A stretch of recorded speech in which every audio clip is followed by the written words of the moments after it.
നമസ്കാരം, മലയാളി വാർത്തയിലേക്ക് സ്വാഗതം.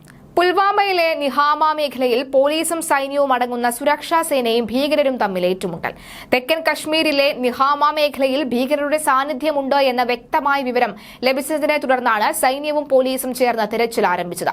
പുൽവാമയിലെ നിഹാമ മേഖലയിൽ ഏറ്റുമുട്ടൽ ആരംഭിച്ചിട്ടുണ്ട്. സൈന്യവും പോലീസും അവരുടെ ജോലി ആരംഭിച്ചു കഴിഞ്ഞു. കൂടുതൽ വിവരങ്ങൾ പിന്നാലെ എന്നാണ് കശ്മീർ സോൺ പോലീസ് സമൂഹമാധ്യമമായ എക്സിലൂടെ അറിയിച്ചത്. സേനയുടെ തെരച്ചിലിനിടെ ഭീകരർ ഇവർക്കുനേരെ വെടിയുതിർക്കുകയായിരുന്നു. തുടർന്ന് സൈന്യവും പോലീസും ശക്തമായി തിരിച്ചടിച്ചു. മരണങ്ങളൊന്നും ഇതുവരെ റിപ്പോർട്ട് ചെയ്തിട്ടില്ല എന്നാണ് ഔദ്യോഗിക വൃത്തങ്ങൾ നൽകുന്ന സൂചന. കഴിഞ്ഞ മാസം പുൽവാമ മേഖലയിൽ സുരക്ഷാ സേനയും ഭീകരരും തമ്മിലുണ്ടായ ഏറ്റുമുട്ടലിൽ ഒരു ഭീകരനെ വധിച്ചിരുന്നു. ഡാനിഷ് ഐജാസ് ഷേഖ് എന്ന 34 വയസ്സുകാരനാണ് മരിച്ചത്. ശ്രീനഗറിലെ അഹമ്മദ് നഗർ പോലീസ് സ്റ്റേഷൻ പരിധിയിലുള്ള അൽനൂർ കോളനി നിവാസിയായിരുന്നു ഇയാൾ.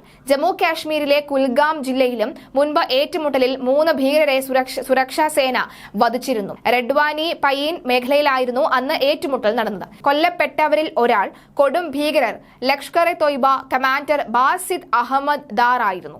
പ്രദേശവാസികളുടെയും സുരക്ഷാ ഉദ്യോഗസ്ഥരുടെയും കൊലപാതകങ്ങളിൽ പങ്കുള്ള ഇയാളുടെ തലയ്ക്ക് 10 ലക്ഷം രൂപയാണ് വിലയിട്ടിരുന്നത് എന്ന് സൈന്യം അറിയിച്ചു.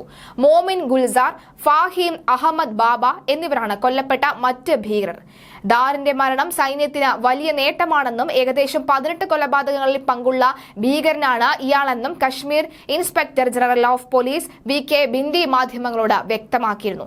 ഭീകരരുടെ സാന്നിധ്യമുണ്ട് എന്ന വിവരത്തെ തുടർന്ന് മേഖലയിൽ സുരക്ഷാ ഓപ്പറേഷൻ ആരംഭിച്ച ഏകദേശം 40 മണിക്കൂർ ഏറ്റുമുട്ടലിനൊടുവിലാണ് ഇവരെ വധിച്ചത്. നിരവധി ആയുധങ്ങളും ഇവരിൽ നിന്ന് കണ്ടെത്തിയിട്ടുണ്ട്.